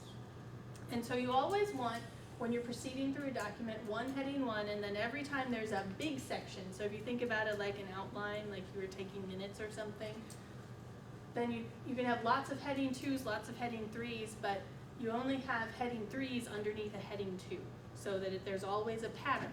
Because when the screen readers come through and they read this document, people can choose and they can say, okay, heading 2, I'm not interested in that heading 2, but the second one, this topic I'm interested in, and they click on that, and then they see the next heading levels and they can navigate the document that way, and so it makes it a lot easier on them. So to use the heading styles in Word, you don't even have to highlight anything. You just click on it and you can say heading 1 and it formats it. And if you don't like how that looks, you can edit you can just go into options and you can edit what the styles look like. So it's the pretty colors like you want for all of us regularly sighted people. And then you can just choose heading 2 and it adds those, and you can see here in this navigation that it's also formatting this so you can use it to navigate a big long document. So if you're working on a committee work or something like that that's got a huge document, you can generate a table of contents based on these heading styles that'll auto-update for yourself. So these are just ideas. So you can Google these things on the internet, find them on the Word site, but I just wanted to bring this up as a concept. The other thing that'll really help folks who are visually impaired is when you're creating links, instead of pasting in the URL starting with the HTTP : whatever, instead of doing that and naming it that way, a better thing to do is you could call it UIS homepage and then highlight and link that so that they know what they're going to, because reading that URL isn't going to make any sense. And instead of linking text that says click here, tell them what they're going to on that, because they can also navigate a document just by hyperlinks. So it can get taken out of context, so you want to make sure you do that. So those are just a few little nuggets of specific things that you can do to make your class a little bit more accessible.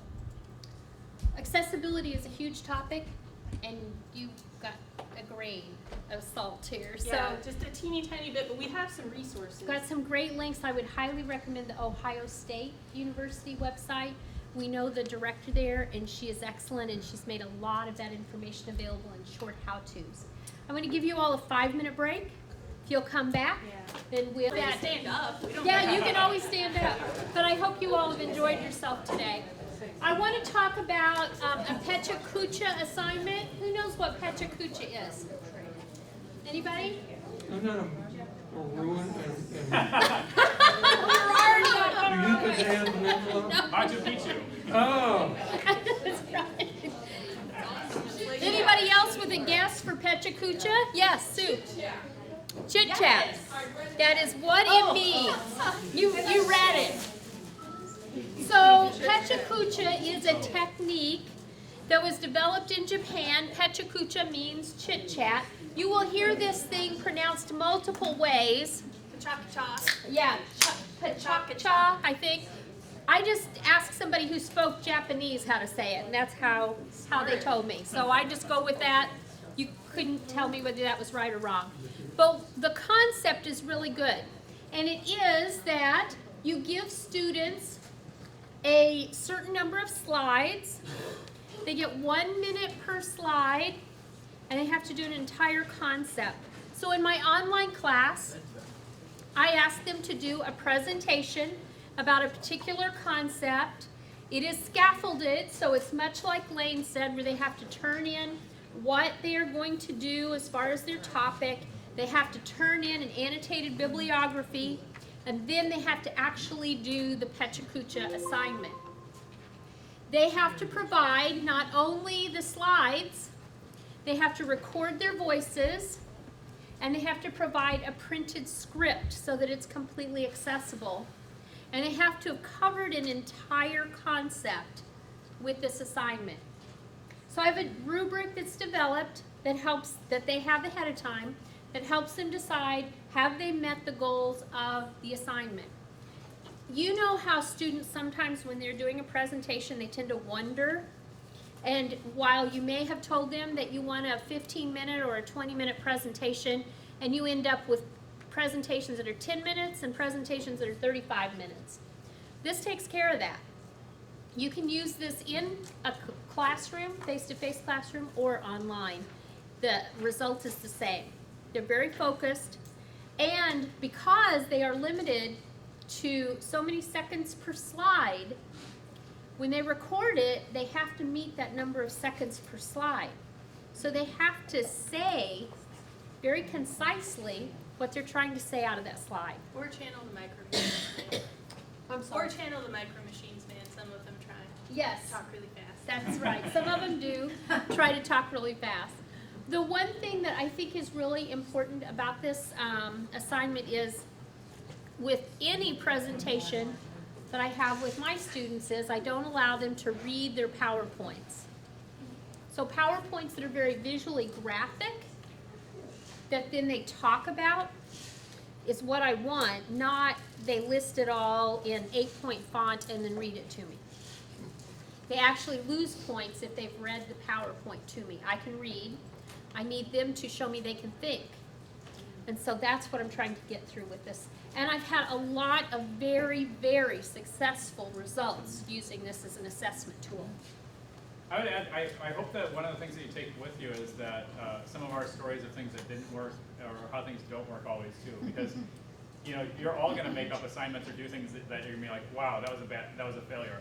My first video assignment I had for an organic chemistry class, there were 0 points for having correct chemistry in it. I was thinking about all the visual that you could see, that you could understand. I was like, wait a minute, I had something that did one, it was beautiful, and the chemistry was really bad. And I had to give them like 5 out of 5. I was like, oh, this is killing me. So, I mean, as you go, you're going to learn. You're going to say, wow, I did this assignment and gave them 6 weeks to do it, and it was a disaster. I gave this assignment, and my rubric wasn't careful enough, and I didn't ask for the things that I really want them to do. But, that's what we're all doing, is we're trying to learn. We're coming and talking to you about things sometimes that we've done for years and have fixed a lot of those problems. Yes. But you're going to see problems, right? And that's going to be a normal piece of it. It is, and the next section down is rubrics, and we're going to get to that in just a second. I think Lane wants to talk about TED Talks. I was just going to add one thing about TED Talks. So my class, this Energy and Environment class, I base it primarily off of a book. There's a whole bunch of these that are called Taking Sides. And the idea is that they present an idea and then they give you one paper on each side of it and you read both sides. So I give the example of nuclear energy, or is green energy really green is another one. Another one might be wind energy. But I've added TED Talks in the last year. They're optional, they're not required. They have to read the 2 readings and they have to be able to address those in their discussion board posts.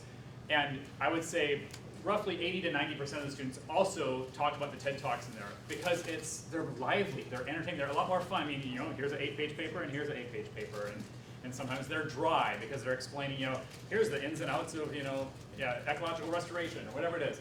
And they love that. And so when you can find, you know, media type things that can help them to see the issue, and also the TED Talks are much more recent. Some of these papers might be 5 years old or something like that. The TED Talks are usually brand new, and then sometimes they're like reaching out to the obscure edges of things that I mean, we're talking about algae as a source of biofuels. That's really cool, you know, but it's something that they're not going to get in a paper, you know, that hasn't been written about. So one of our colleagues at UIS, she fills her modules with links to different papers, video, articles. She puts all these links in there, and then she says to each student in her directions, you choose 5 of these and read these this week. So she'll have 20 things listed, and they don't have to do all of those. But if they're really interested, sometimes they do. Emily, you want to talk about rubrics? Sure. So rubrics are a really great way to help you be. How many of you use rubrics? First of all, are you rubrics people? So we all love rubrics. They make it easy to be consistent with our grading. I know when I get tired, sometimes I grade more harshly because I'm like, really? This is what we got after 6 weeks? What are you doing? No. But they also are a great teaching tool and help your students meet your expectations. And if you've written careful assignment objectives, it makes it really easy to create a rubric, either a holistic rubric where you're like, these are the things you have to meet, and it's like a checklist for them, or you can have or you can have like rubrics where it's the more familiar little grid where you're checking them off and like what you can create in Blackboard and have for auto grading. I really like them for assignments that get repeated because it's easier for the students to compare their success in them, and it also makes it quick to grade assignments that get repeated a lot. But I think where they're most valuable are these big assignments that Vicki and Lane are talking about, and it's a big thing and they need to break it down into pieces. It's a really great way to do that. So when I teach discussion online, I use a 3-point system for my discussion boards. So it's really easy and really simple. The class is worth 100. This is 45 points of the class. So if you don't do this, you are in the toilet. So they get a point for original thought, a point for the development and resources they bring in, and a point for responding to their peers. So it can be that simple, and that's just a holistic rubric. It has nothing about grammar, it has nothing about anything else. It's just about thoughts they bring in. So in my department, we had 2 rubrics that we standardized across all courses. Sorry, put a peppermint in. I thought it would be gone by the time we got on break. One of those is a writing rubric. So everyone who teaches online in our educational leadership department uses that basic writing rubric that we worked on together and decided. The other is our online discussion rubric. And we also created one that we all felt comfortable with. So for consistency, back to Steve's question on consistency, our courses may look a little different. We may have different assignment deadlines, but we use all the way through the program the same online discussion rubric and the same writing rubric. Which is pretty cool and pretty rare at our university anyway. Yeah, it is. Anything you want to add? So down here we've got some links to tools for developing rubrics if you don't like and examples of rubrics if you don't like the Blackboard. Well, I would just say another thing about making mistakes is make sure that your rubric grades the things you want. I had an assignment where I was trying to grade it, and they were supposed to have 2 or 3 references, and there were people with no references, and I looked through the rubric, and there was no points anywhere for references. So they didn't have them, but I didn't have anywhere to take points off. So make sure you're. I like holistic rubrics for that reason, because you just make a list of the things you want to see, and then if they don't meet them, then they don't meet them. All right, we talked about videos and captions. We've covered social media with the Pulled Everywhere and Twitter. Lane's got a really cool infographic assignment on here that's really neat, but we don't have time because we really, really want to talk about tests and quizzes online because it's usually a big problem area. Do you guys do tests and quizzes online? Yeah? What's that? Yeah, so one thing that we've been doing at UIS for, is this our second year? Yes. Yeah, this is our second year. We've been using an online proctoring service called Examity. And it's one where the school signs a contract, but the students pay for it based on a per exam fee. And the fee structure is set on how long the exam is and how much monitoring that they have. So they can either have a live proctor, 24/7 it's available. They schedule it, the proctor's there. They have them take the webcam and look around their room. They have to show their ID. And they sit there and they watch the student take the test online. And then things get flagged, so you as the teacher get to go in and you look and you get to decide, was this cheating or was this, they sneezed or their kid ran into the room and it's no big deal. So then the person that decides what the level is of the proctoring is the instructor. So if it's a high stakes test, say it's a nursing exam, and they have to make sure that you have the right information about who's passing that assessment and who isn't, then it would be one of the higher levels. If it's, back to what we talked about earlier, an assessment for learning instead of an assessment of learning, then we probably wouldn't have anyone proctored at all, or you could have it on the very lowest level. You would want to, if you use this solution, you'll want to make sure that you're thinking about it from terms of what would it cost a student to have exams proctored. They can go from $10 to, I think it's $30 right now per exam.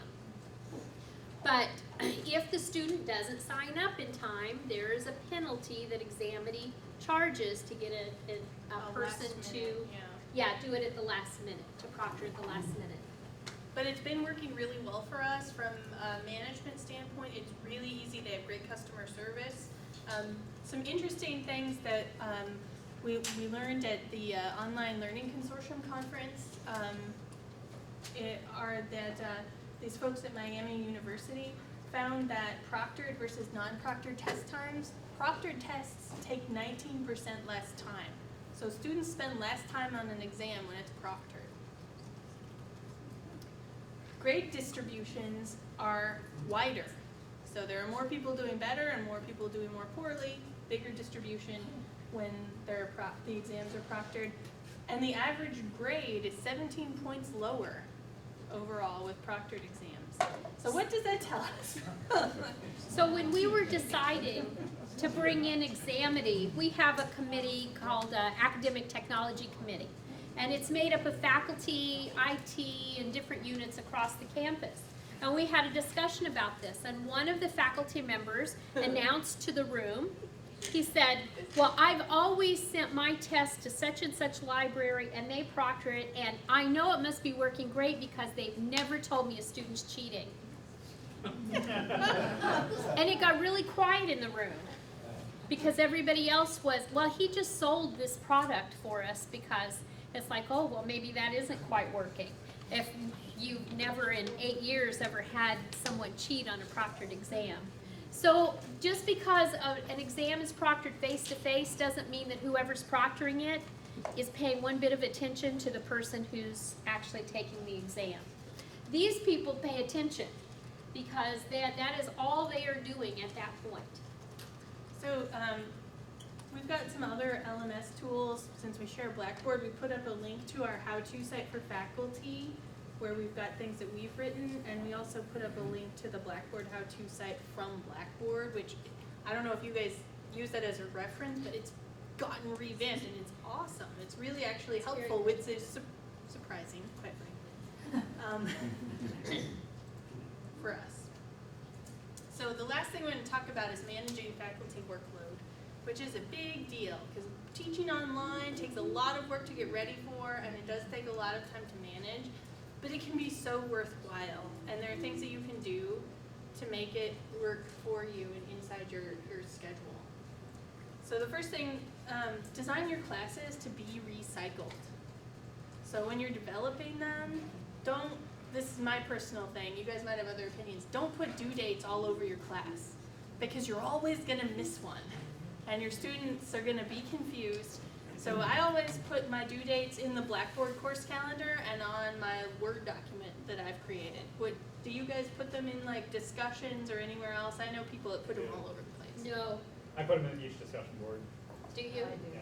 I always put, what I just told you, that their initial response is due on Wednesday, and then their responses to each other are due on Saturday, but I don't say what Wednesday or Saturday that is, just that it's Wednesday and Saturday of each week. And then my dates are in the course schedule and in the Blackboard calendar. And every once in a while in April, I have somebody say, is this really due on October 7th? Yeah. I have had that before. Yes. Yeah, so that's why we don't do that, because of the time to update. That's my personal thing.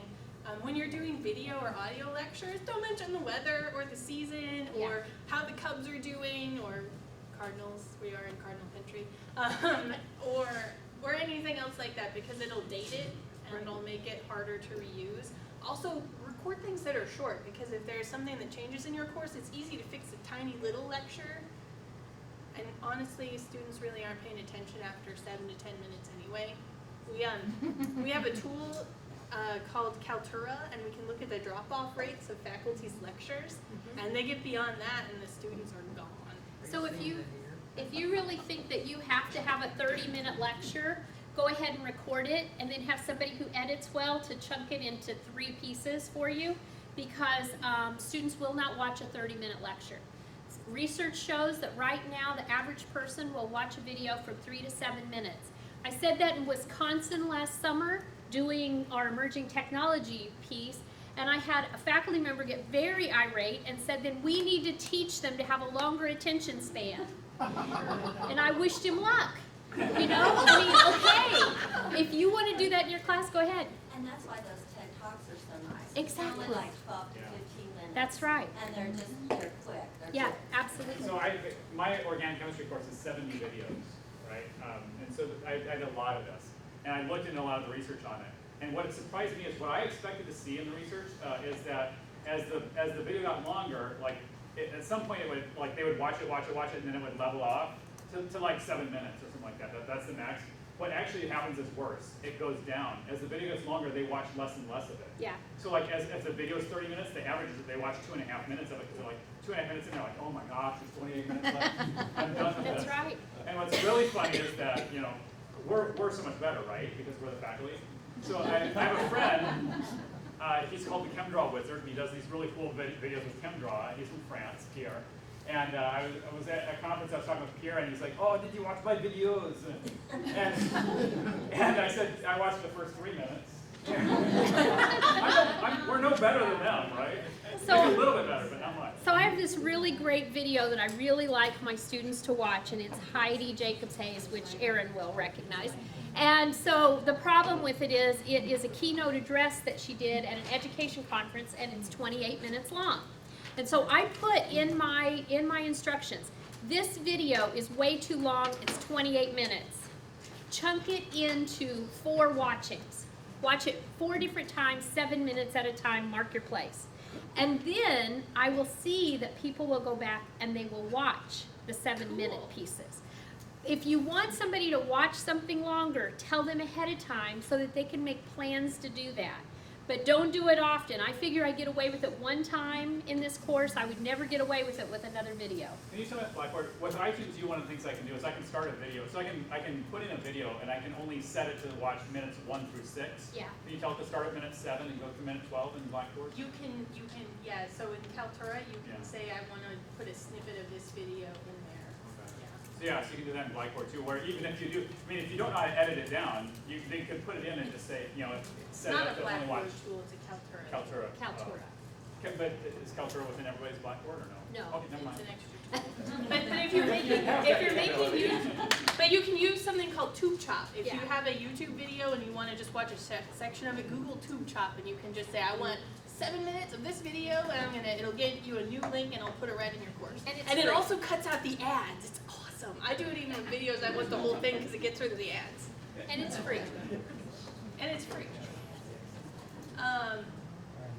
So faculty workload, it is going to be individualized based on the way you like to interact with your students, how you like to grade, what your planning is. We can't tell you how to minimize your workload. What we can encourage you to do is Follow these best practices that we've been talking about and talk to each other. You should have some kind of a network together so that you can talk about, okay, I did this and now I've added 3 extra hours to grading this assignment, and get some ideas from other people. You all are the experts on your own classes. So utilize each other's strengths in helping build those ideas on how you can manage your workload. Online learning can quickly suffocate you if you're not managing what you're doing when you're doing it. And so you can't leave everything till the end of the semester to grade. You don't want to not interact with your students on a regular basis. I know there are people who, they throw a course up and then they think it runs itself. It doesn't, any more than your face-to-face class does. Good teaching is good teaching, whether you're standing in front of a group or whether you're online. And if you're not practicing good teaching, then you are not a good teacher. So if you want to have high-quality online classes, practice being a good teacher. And that will come through to your students even if you can't use the latest technology, even if that gadget or that app just befuddles you and you just can't figure it out. Don't use those things in your course. Use the things that work and let you be the teacher that you know how to be. We've included some additional reading here for you. If you need some summer reading, I highly recommend Ken Bain, What the Best College Teachers Do. Has anybody ever read that in here? It's not new. I got to meet Ken in 2005. Wow, he was just a fabulous individual, all about the scholarship of teaching and what we do when we teach, whether we do it in a classroom or online. An excellent book. Dee Fink, does anybody know Dee? He was actually at an Illinois institution for a number of years, and he wrote Creating Significant Learning Experiences. Again, not a new text, but it will change the way you think about assessment in your classes. So I'd highly recommend that one. Mary Ellen Weimer, she is one of the people who works with Faculty Focus, if any of you get those mailings. The Teaching Professor Conference. Bonnie, didn't you go to the Teaching Professor one year? Yeah, quite a while ago. Mary Ellen is one of their founders, and she does a lot of work, and they have a free newsletter that you can subscribe to too. And then Grant Wiggins and Jay McTeague have done a number of research studies on assessment for learning, formative assessment, and assessment of learning, summative assessment. And as you think about assessment and with your AQUIP and your program evaluations and all those things, program reviews that you do, this work will really help you think through assessment on whether something is an assessment of learning or an assessment for learning. That is the end of our presentation. We are 4 minutes over, sorry. Are there any comments or final questions? Yes, Greg. You mentioned blended courses a while ago. I'd like to hear a little bit more about what your experience is with them, and particularly thinking about the amount of the content and the course that is online versus face-to-face. Okay. I know you have some variety probably there. Oh. But what do you recommend when somebody comes to you and says, I want to start a hybrid or a blended course? Yeah, so really the first question is, for what purpose do we want it to be blended? And so think through that as you're thinking through. If you want to put something online and you want to start, Rita and I were talking just briefly, starting with a blended component. There's research that says that adult students learn best from a blended environment. And so students who may not be quite ready for that experience where they're by themselves in an online environment can do very well with the blended. Lane, you want to talk about blended? Yeah, I mean, a couple other things about blended. I mean, one interesting version of blended that I know a colleague does is with a science class, they have online lecture and in-person lab. So that's a version of blended. My course is probably considered blended, but I don't call it that because I haven't reduced the contact hours at all. So my 70 videos are all things that they watch outside of class, and then they come to class the regular, it's a 3-credit course, the regular 2.5 or 2 hours, 45 minutes, whatever it is per week. So mine officially by the university would not be called a blended course, but there's a huge online component to it. But for me, the whole purpose of it was the active learning in class. I think that, we were talking about at lunch, so anything that's a problem-based things, STEM is perfect for that, but a lot of other things could fit for that too, where you're solving problems, that the in-class time to be active and having the students do things, that's where they're really learning. And so if they can get that lecture part outside of class so that when they come to class that they know at least the basics or they've got some understanding, you can ask them to apply that. So that's how I'm doing blended. So again, it's not officially blended because usually the idea of blended is you've somehow reduced the contact hours by pushing some of it online. Right, that's the normal definition. And when we schedule them, we typically schedule, half the time. Right. Face to face, even though 50%, is not. It's a magic, yeah, I mean, it's just Yeah. a magic number that somebody made up, yeah. Right. It's not necessarily for each course. Right, so we have teacher education preparation classes that are blended, and they meet the first class and the last class on campus, and everything else is online. So it really depends on the discipline. We have some public administration courses that they meet every other time online, and then Emily and I presented a couple of, last year, on the idea of having a combination of courses where students choose to move in and out of online, face-to-face, or a blended component. Based on their needs and how they thought they would learn the material best, not how the instructor predetermined they would learn the material. That is a more difficult workload issue for the instructor that can actually increase enrollments in certain areas. Anything else you want to add for blended?